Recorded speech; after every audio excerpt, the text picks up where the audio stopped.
Ya podemos comenzar entonces. Muy buenas noches con todos. Un gusto saludarlos. Y en esta oportunidad para hacer la clase de Leishmania. Entonces, ya en el capítulo de parasitología. Y ver cómo este parásito hace efecto de una gran enfermedad, una enfermedad bastante crónica, bastante difícil de tratar, que deja secuelas en las personas que sufren esta enfermedad, ¿no?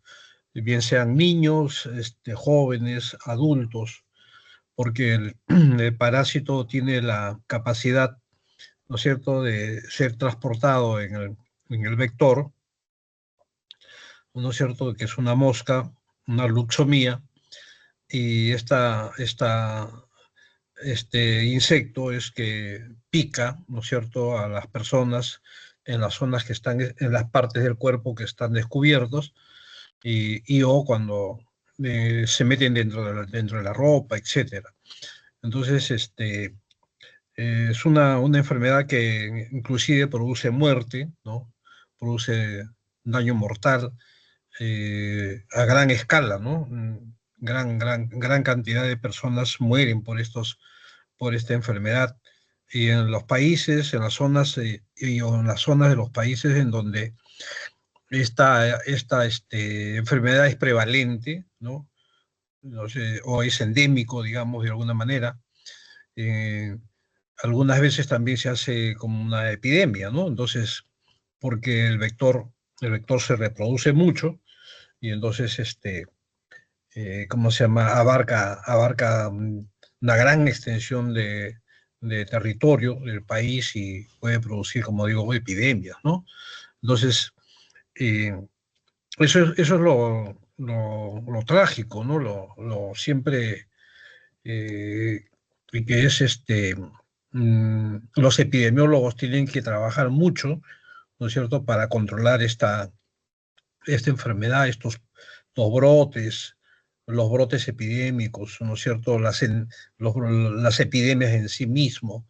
Entonces es un trabajo bastante arduo que se hace a nivel de salud pública, ¿no es cierto?, con este tipo de enfermedades, con este tipo de parásitos, ¿no? Y entonces, no hay una vacuna que sea efectiva para prevenir esta enfermedad, ¿no es cierto? Entonces, es terrible.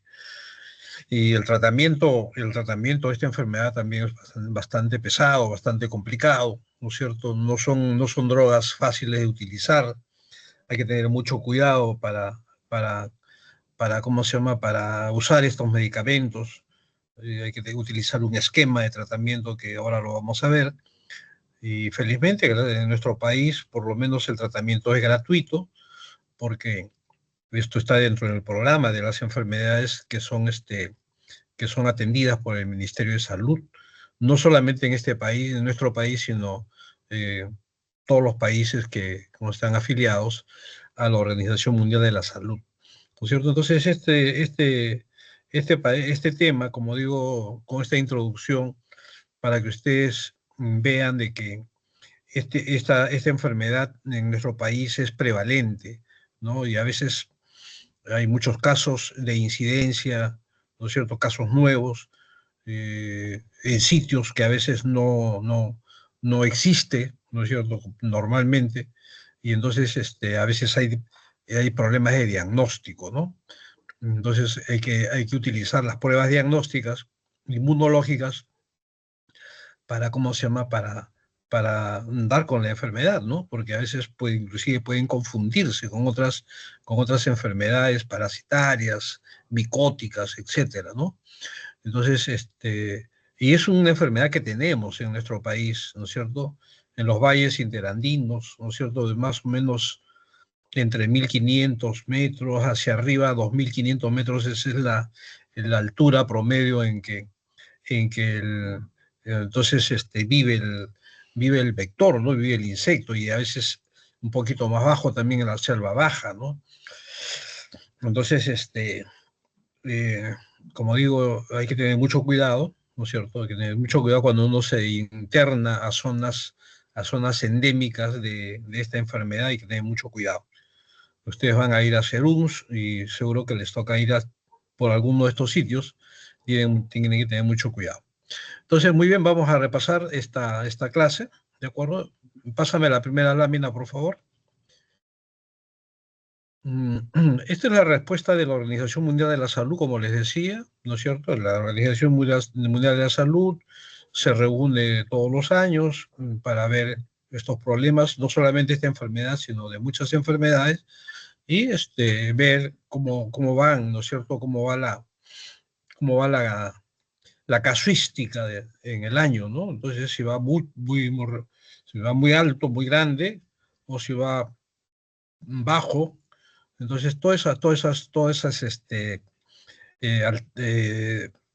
¿cómo se llama? Todas esas vivencias, todas esas cosas lo ve ven los especialistas de la Organización Mundial de la Salud, ¿no? Entonces, porque hay países que necesitan más dinero, que necesitan más medicamentos, etcétera, y lógicamente se reúnen, como digo, una vez al año para ver las estrategias, ¿no es cierto?, de la endemia, ¿no?, de la casuística en los diferentes países. Entonces, para ayudar, ¿no es cierto?, para proveer de, ¿cómo se llama?, asistencia técnica, ¿no? Siguiente, por favor. Bien.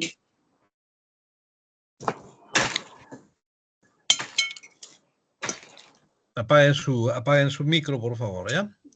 Bien, entonces vean ustedes, la Organización Mundial de la Salud colabora mucho, ¿no es cierto? Hace seguimiento de los casos, ¿no es cierto? Las pruebas de diagnóstico también, los medicamentos, todo, como les digo, esto es importante. Y segunda cosa o tercera cosa es los trabajos de investigación, ¿no? ¿No es cierto? Entonces, esto es importante también, ¿no es cierto? Nuevos medicamentos, ¿no es cierto? Nuevas vacunas, ¿no es cierto? Etcétera, que sean mejores, que sean eficaces, ¿no? Que cumplan con el objetivo, ¿no es cierto? Y bueno, también lógicamente difundir, ¿no es cierto? Difundir la información. Siguiente, por favor. Entonces, es una enfermedad zoonótica, ¿no es cierto? De los animales que viven en la casa, los mamíferos sobre todo, que viven en la casa, que se crían en la casa con la gente, con la población, también son afectados y hay un ciclo biológico, ¿no es cierto?, de la enfermedad en que entonces el hospedador puede ser el hombre o el animal, ¿no es cierto?, y sirve para el ciclo biológico, ¿no? Ahora lo vamos a ver. Por eso se dice que es una enfermedad zoonótica, ¿no? Los animales también pueden transmitir la enfermedad al hombre, ¿no? Entonces hay diversas formas clínicas que vamos a ver, y el ciclo biológico es un ciclo biológico muy sencillo, tiene dos fases, dos aspectos muy, muy, muy cortitos, ¿cómo se llama el ciclo biológico? Ahora lo vemos, mejor en la gráfica. Siguiente, por favor. Nosotros tenemos en nuestro país la leishmaniasis cutánea y la leishmaniasis mucocutánea. Vamos a ver en el gráfico de la estadística, ¿no es cierto?, cuánto de mucocutánea tenemos y cuánto de cutánea tenemos. ¿No? Es una prevalencia bastante alta en nuestro país. Hay años que han subido mucho y hay otros años que, lógicamente, ha bajado, ¿no es cierto?, un tanto. Hay menos lluvia, por decir, en la zona. Ya los insectos ya no se reproducen tanto, entonces eso también ayuda, ¿no? Hay ¿cómo se llama? Programas ¿cómo se llama? De fumigación y tanta cosa, ¿no? Muy bien, 91 países del mundo son afectados por la leishmania, en 24 países de América, extendiéndose desde el sur de Estados Unidos, Texas, hasta el norte de Argentina. Es el espacio geográfico donde existe esta leishmaniasis. Siguiente, por favor. Mundialmente se estima que existen unos 350 millones de personas expuestas al riesgo de infección. 2 millones de casos nuevos cada año, 300.000 casos anuales de leishmaniasis cutánea. Y entre 20.000 y 30.000 defunciones al año. Vean ustedes, no es poca cosa.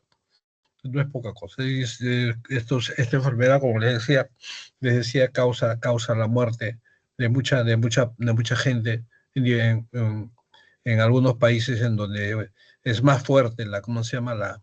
La prevalencia de esta enfermedad. Siguiente, por favor. Este es el mapa, ¿no es cierto? Este es un mapa que, que- que nos hace ver, ¿no es cierto? Aparte de las especies que indica ahí, ¿no? Leishmania mexicana, la onovani, la brasiliensis, la panamensis, peruviana, que está en la parte inferior, guayanensis, aetiópica, trópica, etcétera. Entonces, la variedad de especies que existen en el mundo, ¿no? Entonces, en el lado nuestro, ¿no es cierto? Y Brasil sobre todo, que es muy, muy abundante, ahí es un país donde abunda mucho la Leishmania, hablando de América del Sur, ¿no es cierto? Centroamérica también, hay bastante este problema, ¿no? Y en los otros países del mundo también, ¿no? Ven ustedes ahí las zonas que están, ¿cómo se llama? Grabadas con color, con diferentes tipos ¿cómo se llama? Con diferentes tipos de especies de Leishmania, ¿no? Siguiente, por favor. La enfermedad en nuestro país es desde muy antiguo, muy antigua, esta enfermedad. Hay huacos, ¿no es cierto?, de la cultura mochica, como indica ahí, de la cultura chimú, ¿no es cierto?, que los artesanos de aquella época dejaron grabados, ¿no es cierto?, las lesiones en sus, ¿cómo se llama?, en sus huacos, ¿no? Entonces, es muy antiguo esta enfermedad en nuestro país, ¿no? Siguiente, por favor.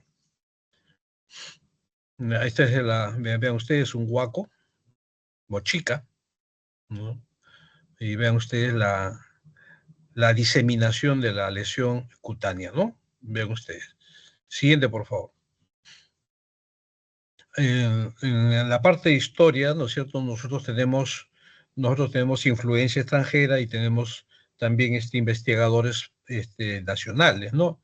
Lumbreras fue uno de los investigadores más prominentes en este tema, ¿no? Entonces, para descubrir finalmente los dos tipos de enfermedades que se ven en esta parte del mundo, no sea en Latinoamérica. La UTA, llamada la cutánea, y la mucocutánea, ¿no? Entonces, hicieron, ¿cómo se llama?, las definiciones y características de cada una de la variedad de las enfermedades, ¿no?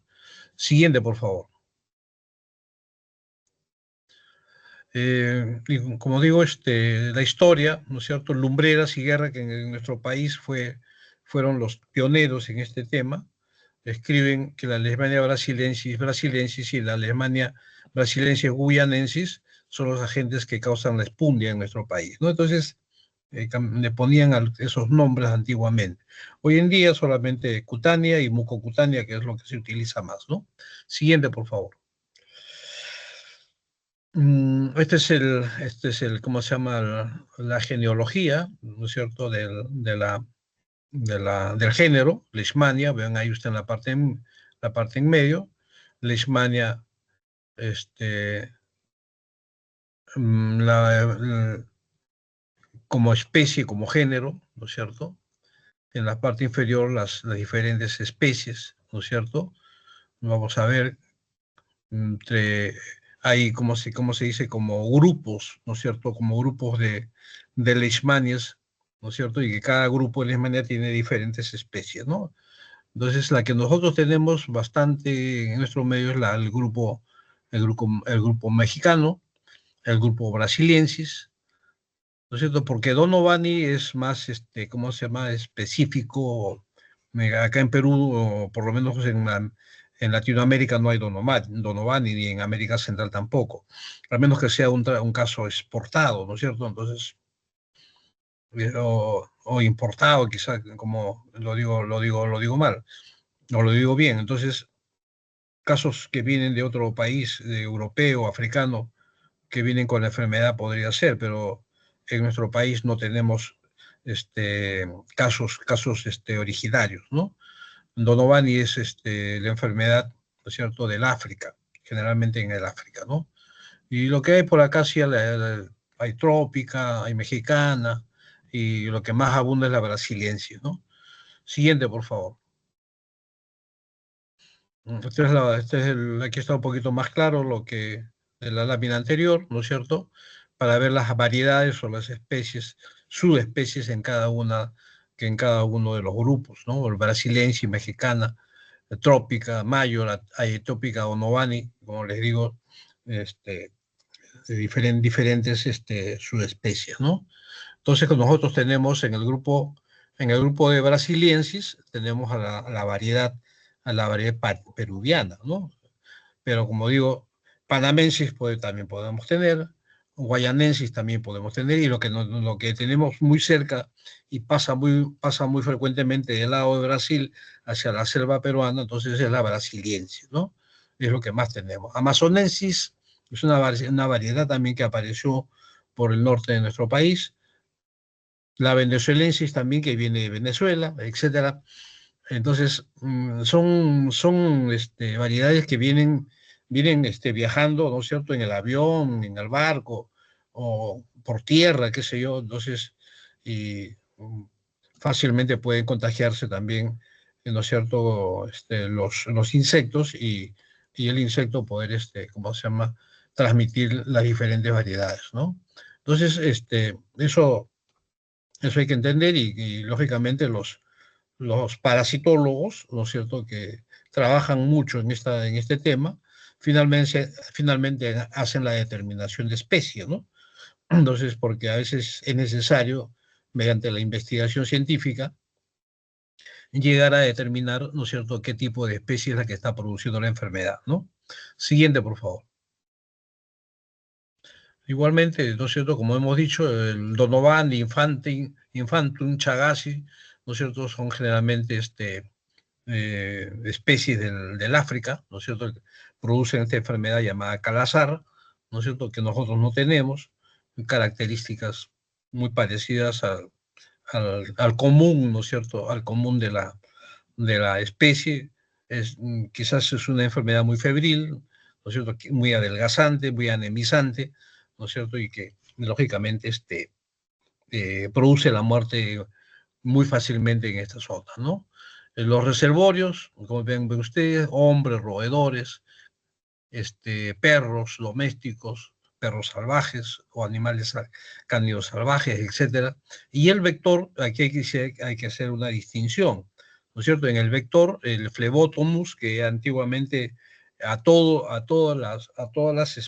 los insectos que producían leishmania, pero sí, pues leishmania, ¿no es cierto?, se les catalogaba como flebótomo. Sin embargo, la taxonomía de los que trabajan en insectos, ¿no es cierto?, hicieron la distinción en que flebótomo solamente existe en el Viejo Mundo, y la variedad luxomía, las luxomías eran especies del lado nuestro, ¿no? Entonces, por eso es que ahora hacemos la distinción entre flebótomo y luxomías, ¿no? Las luxomías son las que tenemos en nuestro país. Y podemos tener variedad peruviana, variedad amazonensis, la verrucarum también, etcétera, ¿no? Entonces, diferentes variedades de insectos que podemos tener nosotros para, ¿no es cierto?, para la espundia, o para la uta, ¿no? ¿No es cierto? Entonces, mm, la espundia generalmente relacionada a la Leishmania brasilensis, y la uta relacionada a la Leishmania peruviana, o la Leishmania trópica, ¿no? Es la que nosotros tenemos, la peruviana sobre todo, es la que tenemos nosotros en nuestro país, que produce uta, o botón de oriente también llamada, ¿no? Entonces, como para diferenciar una de otra, ¿no? Y los cuadros clínicos también, cuadros clínicos a veces pueden ser muy parecidos, o a veces pueden ser muy diferentes también, ¿no es cierto? Vamos a ver ¿cómo se llama? Vamos a ver eh, algunos datos clínicos en la siguiente lámina. Siguiente, por favor. Bueno, esto es nuestro mapa, ¿no es cierto? para indicar que la leishmaniasis cutánea o mucocutánea, ¿no es cierto?, en diferentes zonas, ¿no? Siguiente, por favor.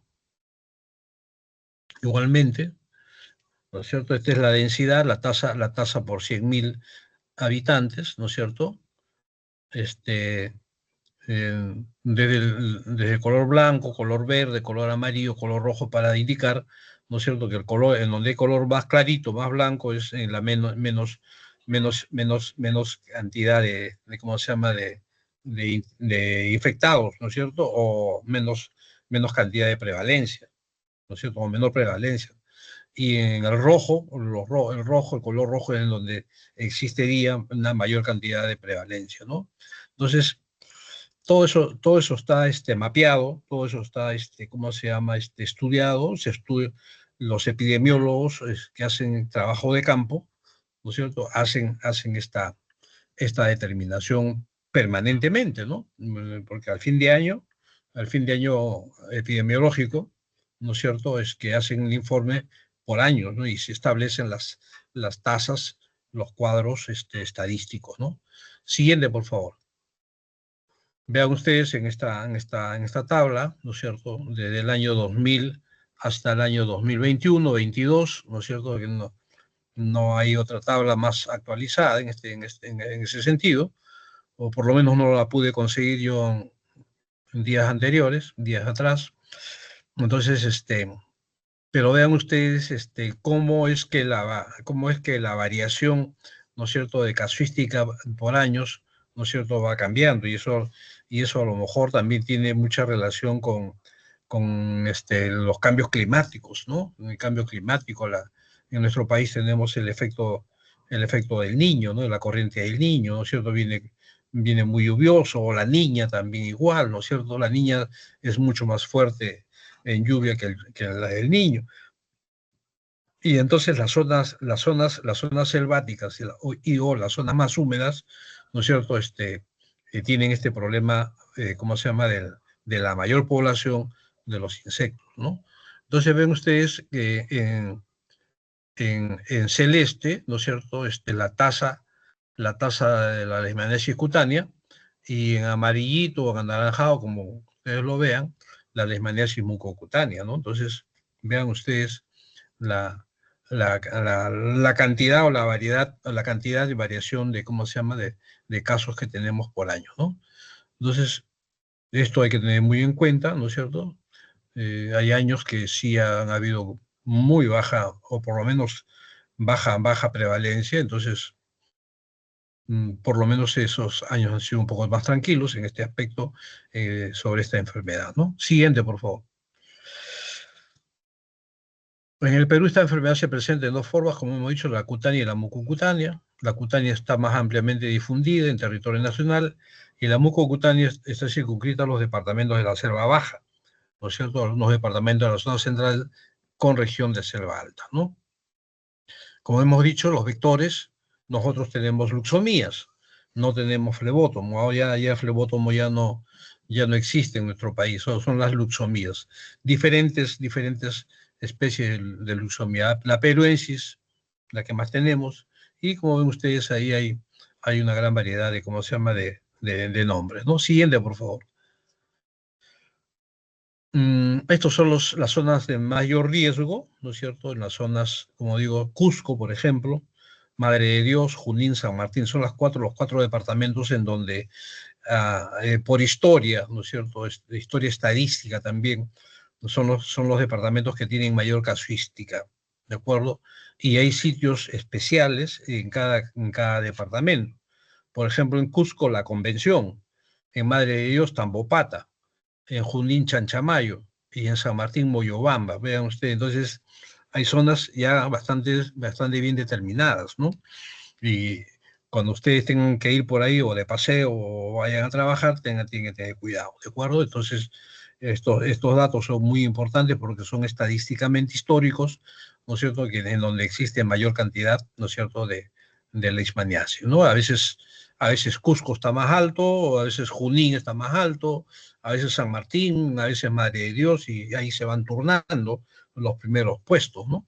Entonces, pero en conjunto estos cuatro departamentos son los que llevan la delantera, ¿no? Por ahí Huánuco a lo mejor después, o puede ser qué sé yo, pues Iquitos, ¿no es cierto? Entonces, Loreto, ¿no? Entonces, mm, puede haber una situación así, ¿cómo se llama? Que salga de lo común. Lima, nosotros, Lima provincias, tenemos casos, pero muy pocos, y muchos de ellos es que vienen de los departamentos, ¿no es cierto?, de esta zona, que vienen a buscar tratamiento acá a Lima, y cuando ya llegan a Lima, bueno, entran a la estadística de nuestro departamento, ¿no? Siguiente, por favor. Estos son los factores un poco que relacionados a la enfermedad, transfusiones sanguíneas, ¿no es cierto? Tener mucho cuidado con la transmisión porque es un parásito que es muy fácil de penetrar o de estar ahí en la sangre, y si no hay control de la sangre puede haber una transmisión sanguínea, por vía sanguínea, ¿no? Reservorio rural urbano, procesos migratorios, que es lo que les estaba diciendo, que esto es muy importante hoy en día.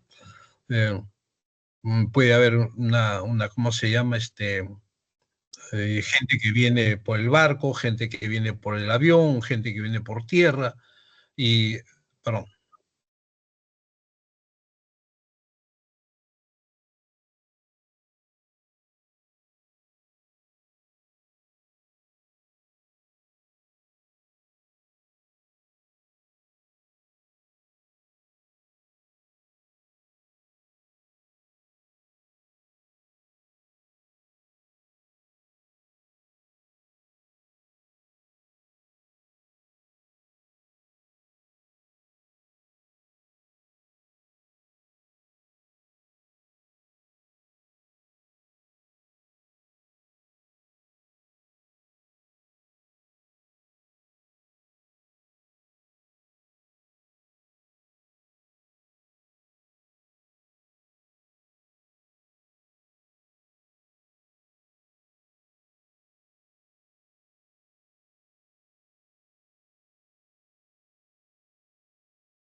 Ya, me disculpan, Johan, me disculpan porque me salí del internet, porque entró una reunión de la universidad, de la facultad, con las disculpas del caso. Entonces estábamos viendo estos factores, ¿no es cierto? Y ahora yo estaba hablando de los procesos migratorios, ¿no? Entonces, porque eso es muy importante hoy en día. Y sobre todo que gente que entra sin el debido control, ¿no? ¿Cómo se llama? Que penetran la frontera, ¿no es cierto? Invaden la frontera y pasan, ¿cómo se llama? Sin un control debido, ¿no? Entonces, todas esas cosas hay que tener cuidado. El ambiente laboral o el entorno, que es muy importante, ahora vamos a hablar un poquito más de ello. Sujetos que son muy susceptibles, los pacientes inmunodeprimidos, no solamente VIH, sino pacientes o personas que tienen un problema con problemas con su sistema inmunológico, ¿no? En las zonas rurales, en donde lógicamente no hay sistema de control sanitario, ¿no es cierto? Y presencia de vectores en los humedales, también eso es importante, ¿no? Entonces, vean ustedes, hay una gran variedad de, ¿cómo se llama?, una gran variedad de factores. Siguiente, por favor. Factores condicionantes, ya hemos hablado, socioeconómico, la malnutrición, la movilidad de la población, cambios ambientales, cambio climático, todas esas cosas son factores que, ¿cómo se llama? Son factores que tienen que ver dentro de los aspectos más importantes, ¿no? Siguiente, por favor. El ciclo biológico y modo de transmisión, como les decía, es un ciclo biológico muy simple, muy sencillo. Siguiente, por favor. El modo de transmisión dentro de la casa, intradomiciliario o peridomiciliario, que es muy frecuente, ¿no es cierto? Y en el campo también es bastante frecuente, ¿no?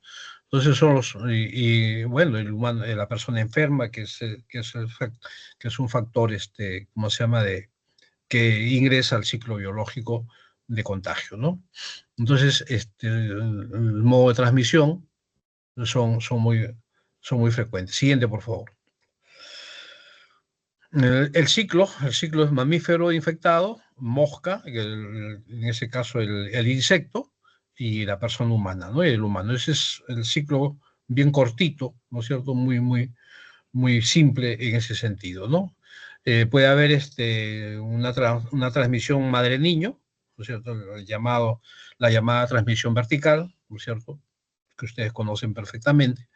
Y también hay que tener cuidado, como antes decía, con las transfusiones de sangre, ¿no? Las agujas infectadas.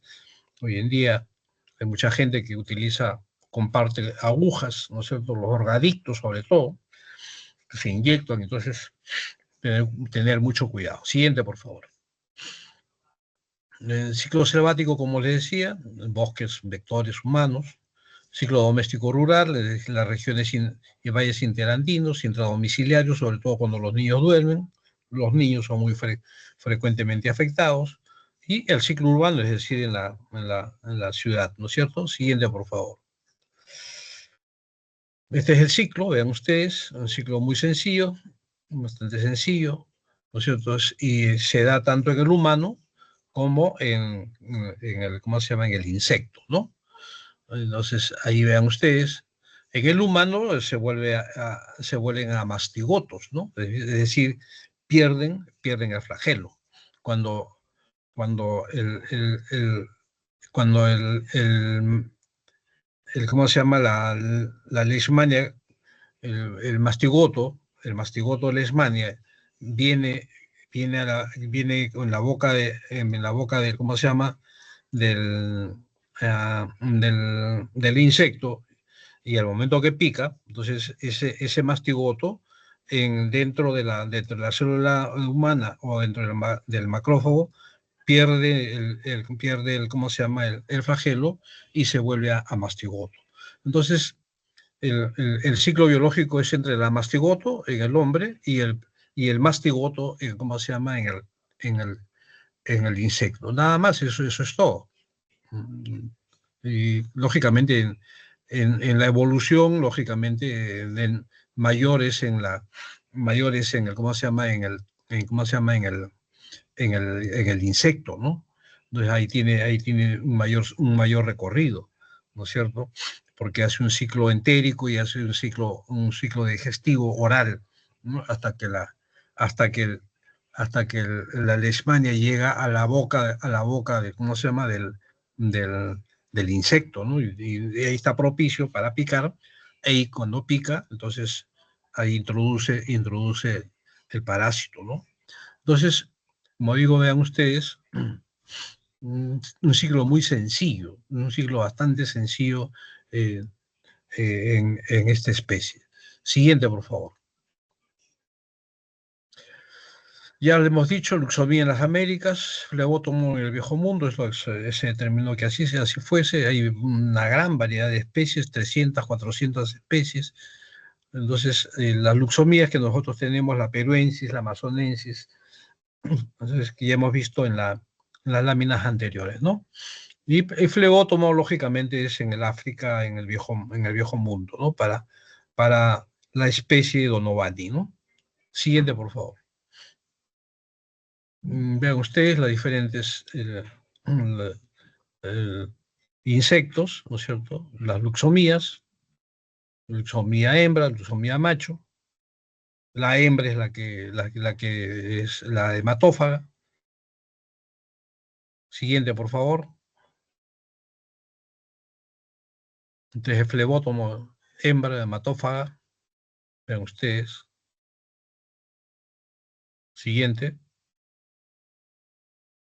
Los reservorios, el hombre, el perro doméstico, roedores, marsupiales, equinos, mulas, es decir, algunos mamíferos que conviven con el hombre en el campo, ¿no?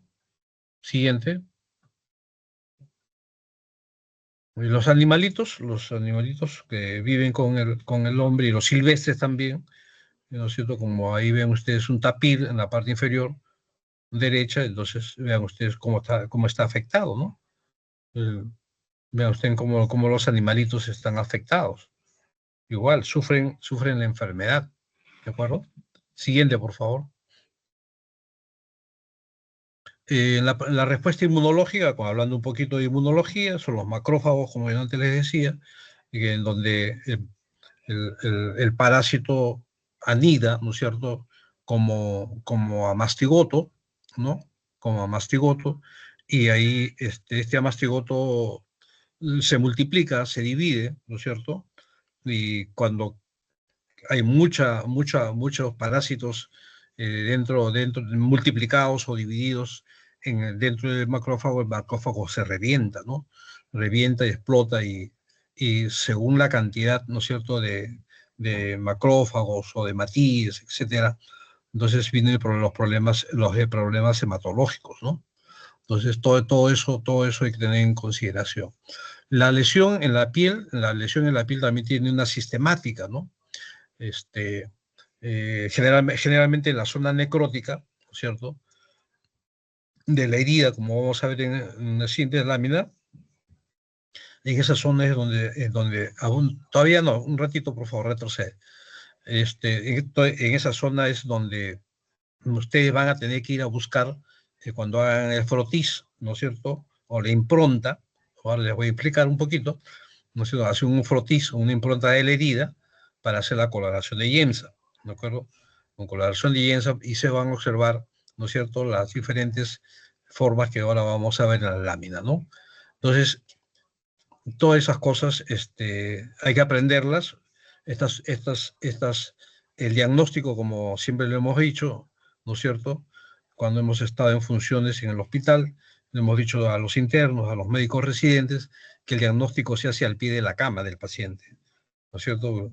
Usted lleva su, usted lleva su lámina y su bisturí o una gilet, ¿no es cierto?, esterilizada, o una navaja esterilizada, y hace el sangrado de la herida, hace la impronta o coge el material de la herida y lo transporta a la lámina portaobjetos, ¿no?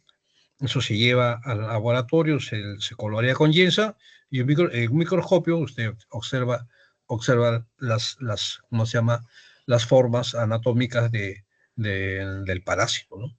Entonces, como les decía siempre, y hemos dicho esto en la sala de hospitalización de los pacientes, ¿no es cierto?, que el diagnóstico es bastante fácil, ¿no es cierto?, en nuestro tiempo, pero también a veces hay complicaciones, ¿no es cierto?, en el cuadro clínico que hacen dudar el diagnóstico, y a veces cuando uno coge la herida y no coge, ¿cómo se llama?, y no encuentra el parásito, entonces mm, estamos en problema de diagnóstico, ¿no?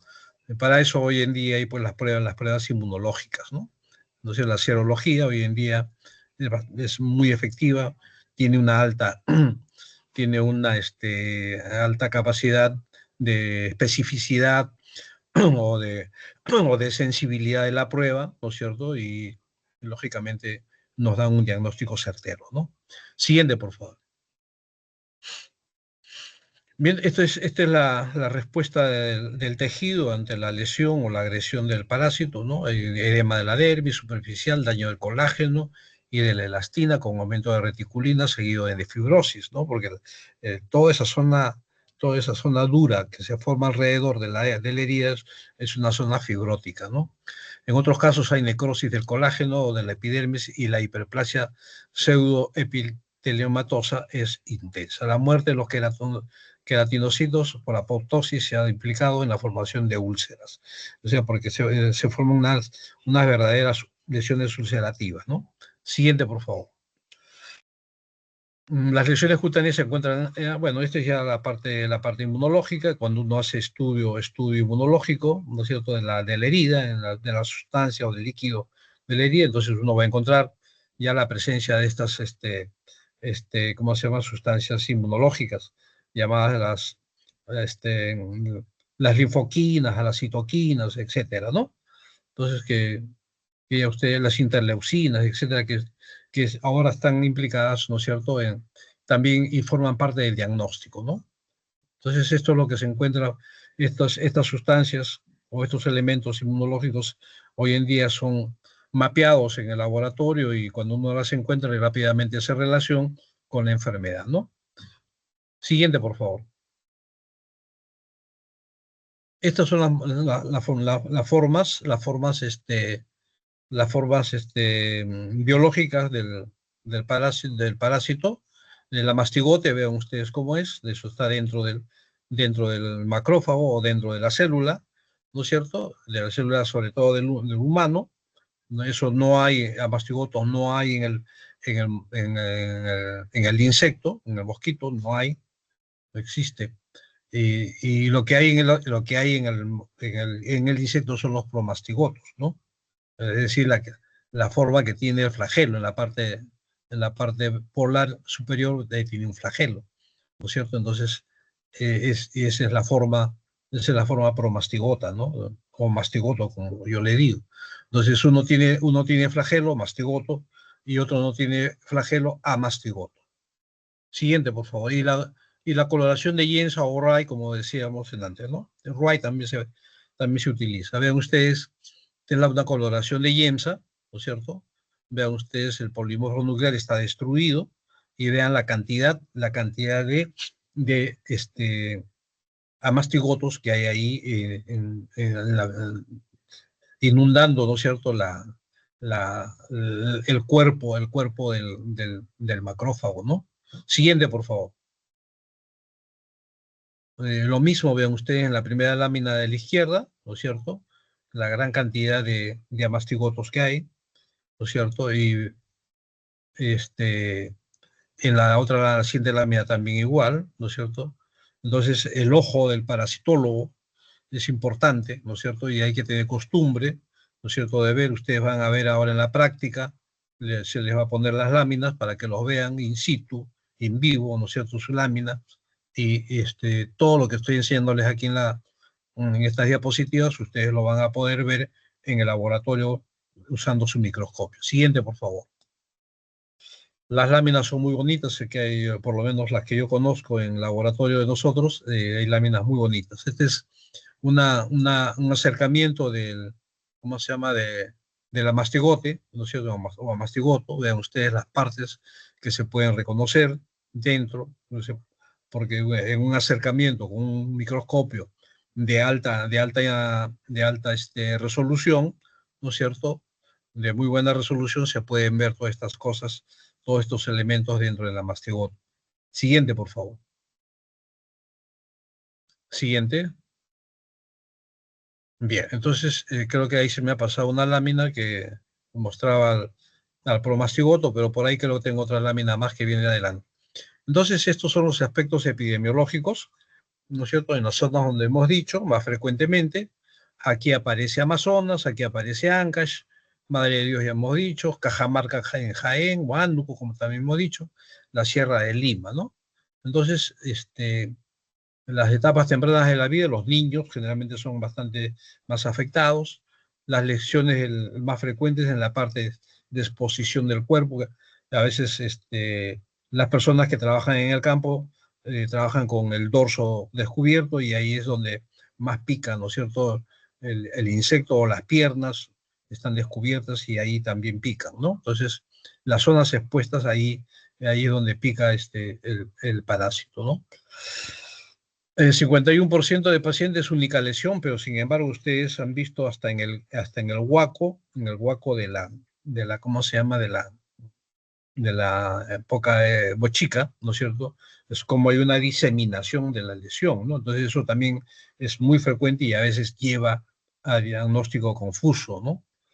Muy bien, entonces la conducta del humano probablemente determina el sitio de la lesión en el cuerpo, ¿no? Es decir, si trabaja en el campo a dorso descubierto, ahí. Si está durmiendo y está durmiendo descubierto, sin pijama, sin protector, etcétera, pues todo el cuerpo está listo para que el, el insecto pueda picar, ¿no? Siguiente, por favor. Vean ustedes el tipo de lesión que se produce, es una lesión crónica, esto ya es una lesión bastante grande, debe tener buen tiempo, ¿no es cierto? Las lesiones son crónicas en 1 año, en 2 años o en 3 años. Es una lesión unas lesiones bastante complicadas, ¿no es cierto?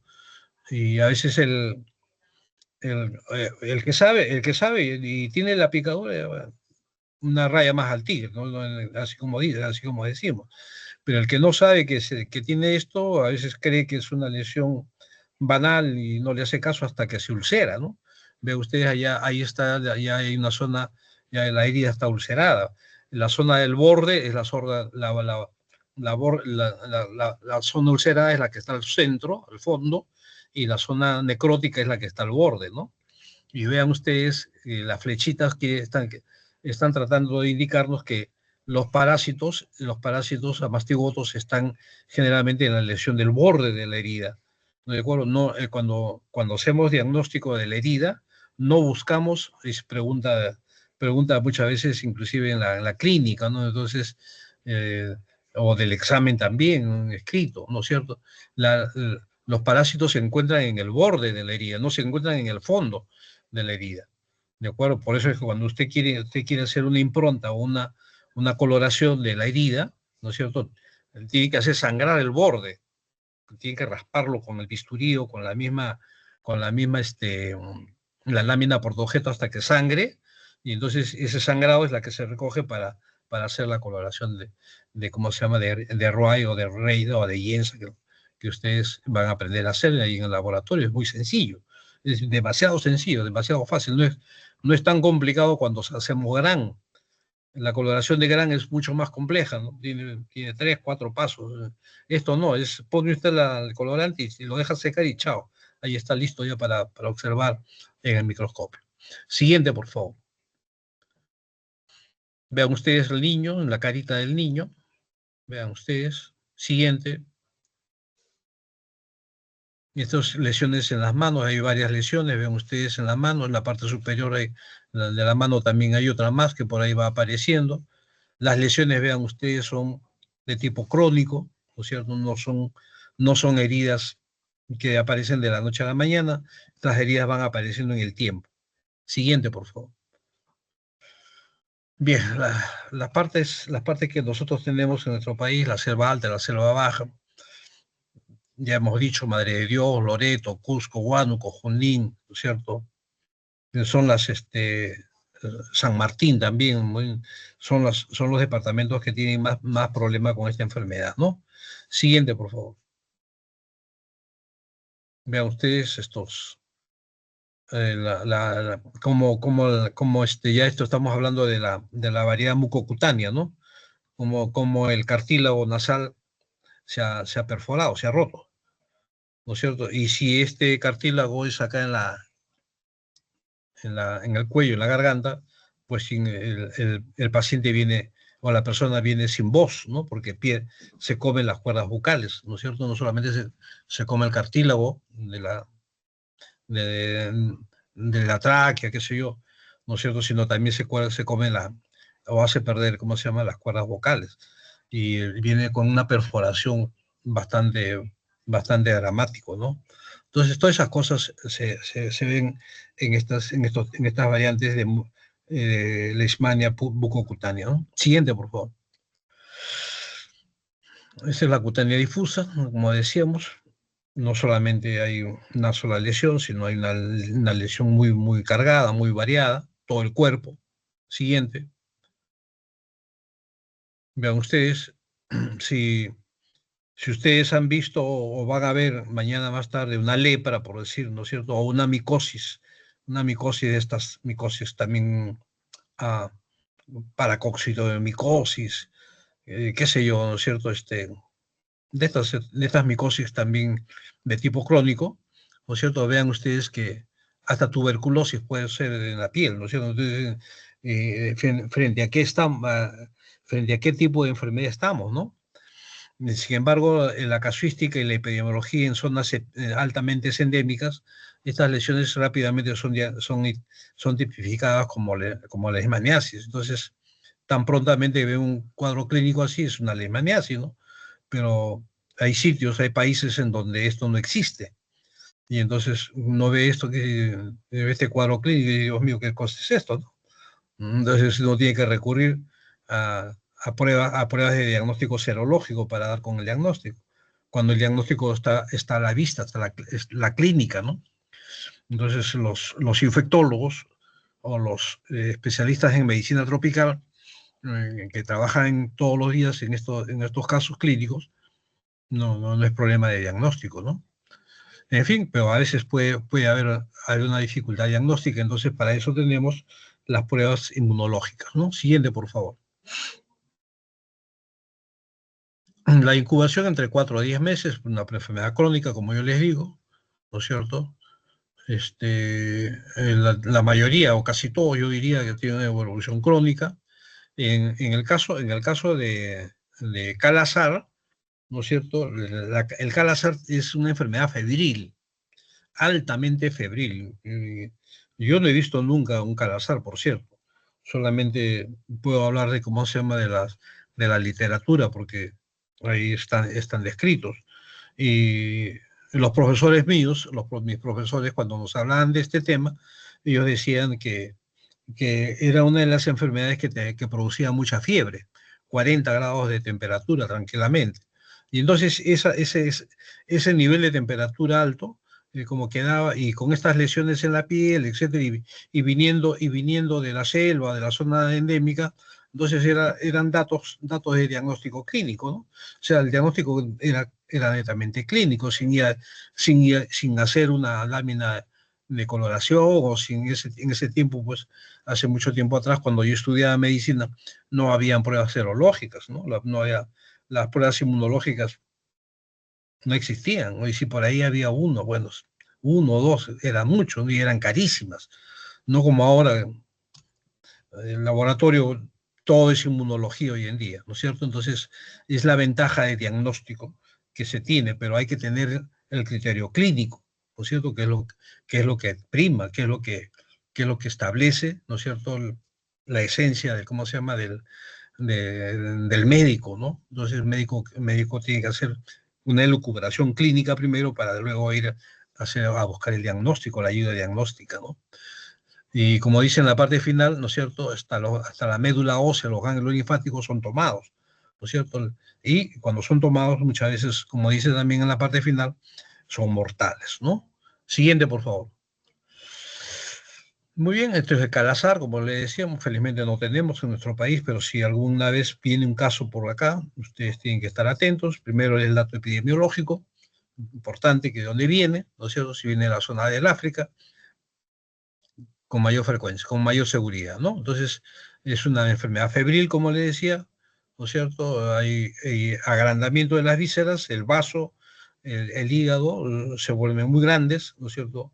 Demasiado grandes y eso hace que, ¿cómo se llama? Que sufra mucho el paciente y, lógicamente, puede morir muy fácilmente por calazar, ¿no? Siguiente, por favor. Vean ustedes, familias enteras. Vean, todo esto es una sola familia. Y en la otra fotito, la mamá está cargando a su niño, su niño ya tiene enfermedad, y su niño es un bebé. Y entonces ahí se ha producido la infección vertical, ¿no es cierto? Que hemos hablado. Vean ustedes. Y los otros hijitos que están al costado de la señora también ya están con la enfermedad. Siguiente, por favor. Bueno, esta es la linfadenia trópica que tenemos nosotros en nuestro país, que produce ¿cómo se llama? La forma cutánea o botón de oriente, ¿no es cierto? Siguiente. Esta es la cutánea, ven ustedes. Una verruga parece que estuviera en el pómulo del niño. No es así, es una leishmania. En la frente el otro niñito tiene varias lesiones verrucosas, ¿no es cierto? No es verruga, es una leishmania. Es la variedad, ¿no es cierto? La variedad clínica, ¿no? Eh, no siempre están como estamos diciendo nosotros acá en la teoría. El problema clínico es diferente, ¿no? Una cosa es que nosotros leamos el texto, el libro, y otra cosa es que veamos al paciente. Y entonces ahí está la riqueza de nuestro, ¿cómo se llama? De nuestro aprendizaje, ¿no? Entonces estas cosas hay que entender de esa manera, ¿no? Entonces, porque el paciente, una persona es diferente a la otra persona, como ustedes ya lo saben, ¿no es cierto? Y cada persona tiene una respuesta inmunológica diferente de la otra. Y entonces eso es lo que hace eso es lo que hace la variedad, ¿no? Siguiente, por favor. Este es el diagnóstico de laboratorio, que debe ser el frotis con coloración YEMSA, puede hacer biopsia, yo más fácilmente es un raspado, eso es lo más fácil que se puede hacer, porque para biopsia a veces quieren tener bisturí, tijera y sutura y tanta cosa, ¿no? Entonces, ponen pretexto para no hacer el diagnóstico al pie de la cama, ¿no?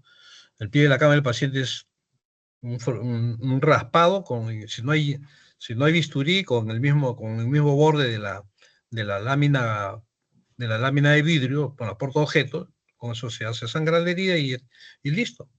Se limpia bien nada más y ustedes tienen ahí ¿cómo se llama? El diagnóstico, ¿no? Siguiente, por favor. Infección es lo que yo les decía, el diagnóstico diferencial es a veces en casos que son muy complicados y pueden darnos problemas de diagnóstico, ¿no? Hay infecciones bacterianas como es el estafilococo, los micobacterias, tuberculosis, hongos, histoplasmosis, paracoccidioidomicosis, hasta cáncer vasocelular, sarcoidosis, úlcera tropical, lepra, como le decía, sífilis terciaria, frambesia, pian, son enfermedades, enfermedades transmitidas también por ácaros, ¿no es cierto? Por estas riquezas, ¿no?, que van ustedes a ver en algún momento. Entonces, vean ustedes la variedad de diagnóstico que podemos hacer una elucubración, ¿no? Siguiente, por favor. Rinitis alérgica, paracoccidioidomicosis, como les decía, estomatitis gangrenosa, linfoma, vean ustedes hasta linfoma porque los ganglios son tomados, médula ósea es tomada, etc. Lepra, sarcoidosis de nuevo. Siguiente, por favor. El tratamiento, ya estamos terminando. El tratamiento es, como les decía, hay que tener muchísimo cuidado con los medicamentos que vamos a administrar al paciente. Porque primero, un paciente ya está bastante deteriorado inmunológicamente hablando, y estos medicamentos son bastante tóxicos. Son hepatotóxicos, son nefrotóxicos, son neurotóxicos, son hematotóxicos, etcétera, todos los tóxicos que ustedes quieran ponerle a la parte final de la terminología, ¿no es cierto? Entonces, estos antimoniales pentavalentes, que es lo que más se utiliza, son los de primera línea, y eso es lo que tiene el Ministerio de Salud como tratamiento gratuito, ¿no es cierto? Y anfotericina B se utiliza como para de segunda línea, cuando los de primera línea o son resistentes o no han hecho efecto, ¿no es cierto? O el paciente hizo abandono del tratamiento. Entonces, o cuando hay dinero, ¿no es cierto? En países europeos, sobre todo, o africanos, que no tienen dinero, de frente utilizan anfotericina B, porque lógicamente tienen dinero y pueden utilizarlo quemando etapas, ¿no? Entonces, paromomicina, no, yo no he visto mucho que se utiliza, pero está descrito que está dentro de los antiparasitarios, ¿no? Paromomicina más lo hemos utilizado nosotros en diarreas parasitarias, o parásitos diarreicos, o parásitos intestinales, como quieran ustedes decirlo. Isetionato de pentamidina, también hemos utilizado, eso también existe, ¿no es cierto?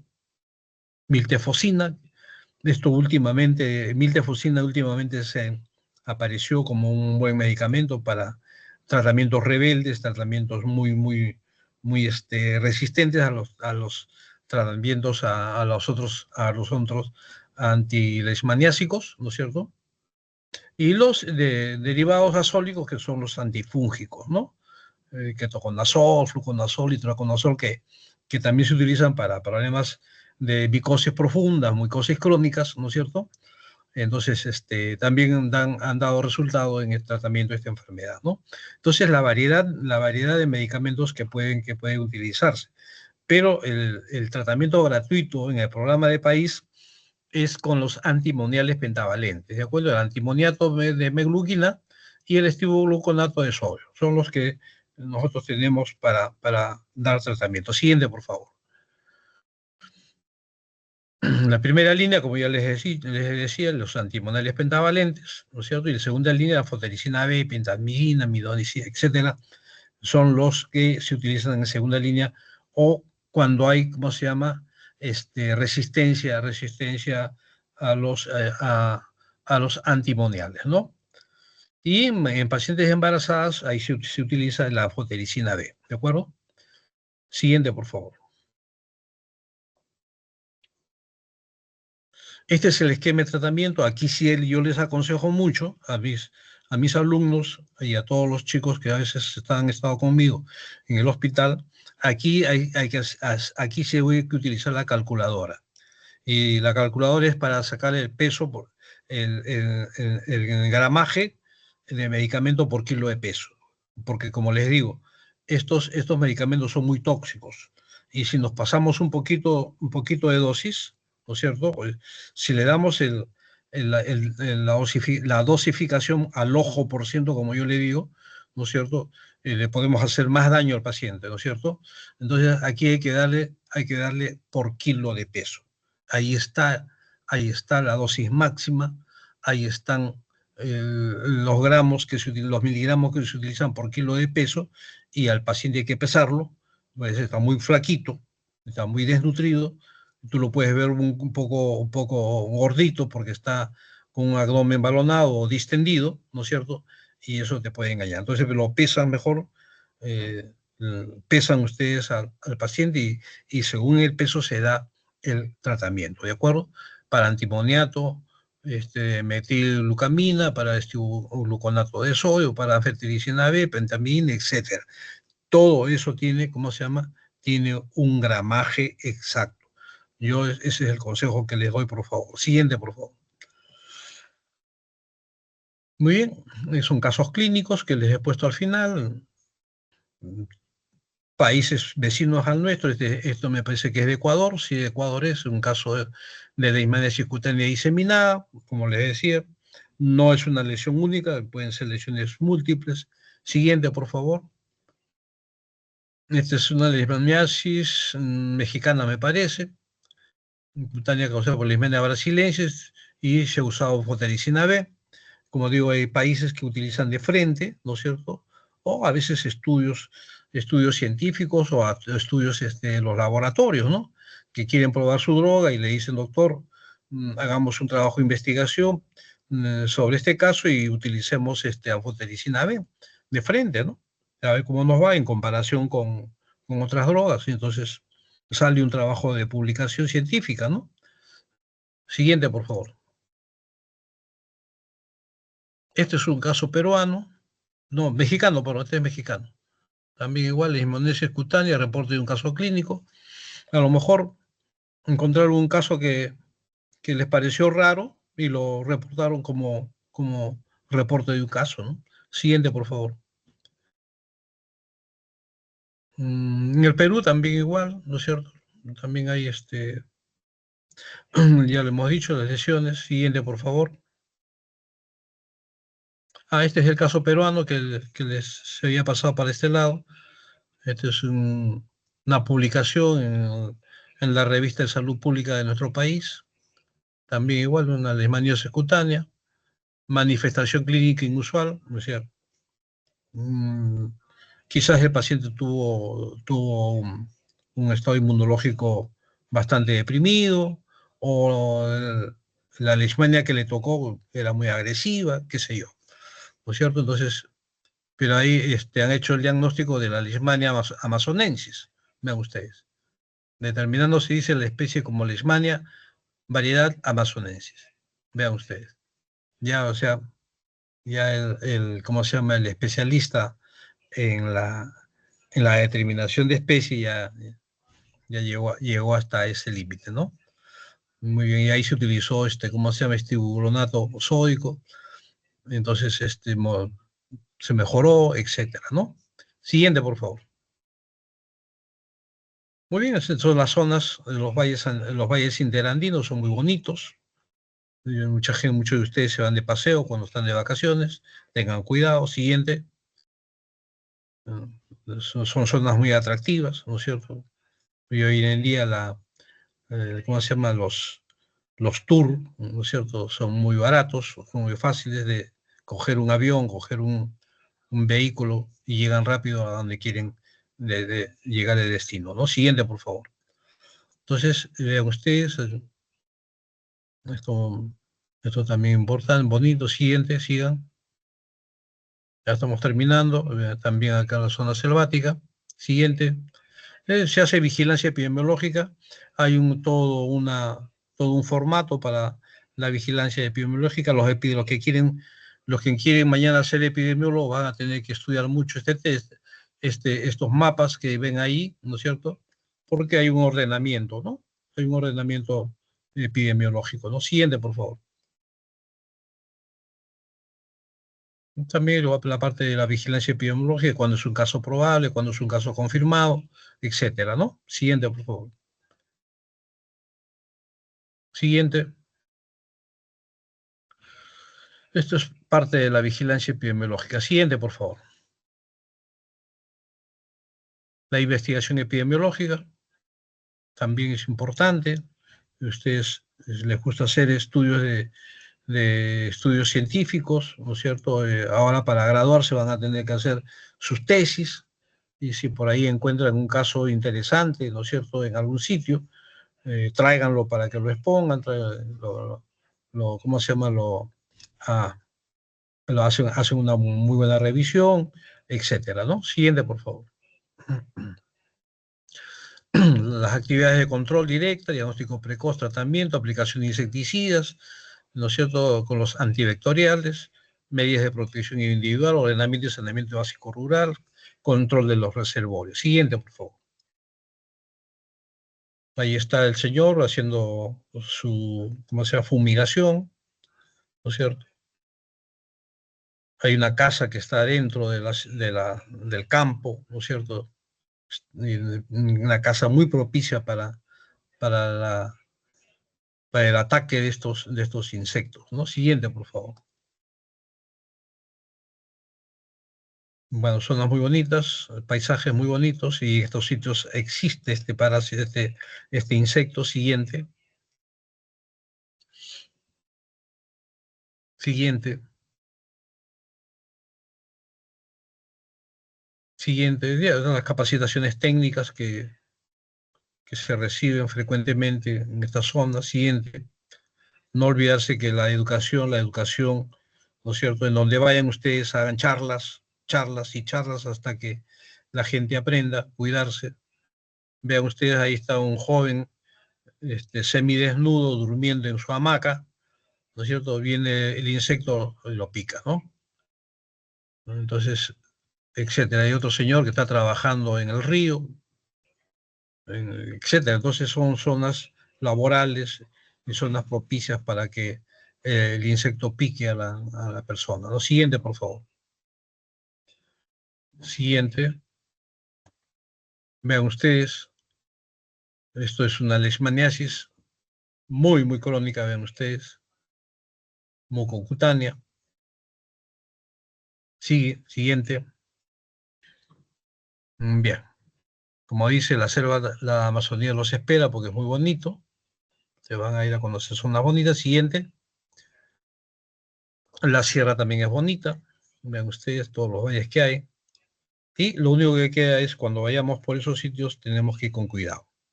Yo creo que eso era todo por hoy día. Si tienen alguna consulta, alguna pregunta, encantado de poder contestarles. Parece que no, doctor, todo claro. Correcto, Johan. Entonces, no te olvides del listado de los chicos que han asistido a clase. Creo, no sé, no puedo ver, a ver un ratito. Sí, hay 62 chicos, 61 alumnos. Ustedes creo que son un poquito más. No sé por qué no han ingresado, pero en fin. Es bueno tener la asistencia porque están pidiendo siempre el control de la asistencia, ¿no? Muy bien, buenas noches. Gracias por la oportunidad de estar con ustedes nuevamente. Encantado de poder conversar y estar siempre juntos. Un abrazo para todos. Listo, doctor. Muchas gracias por la clase del día de hoy. Buenas noches. Ahorita le envío la asistencia. Ya, hijo, gracias. Está bien, doctor. Chicos, un momento, por favor, que voy a descargar la asistencia.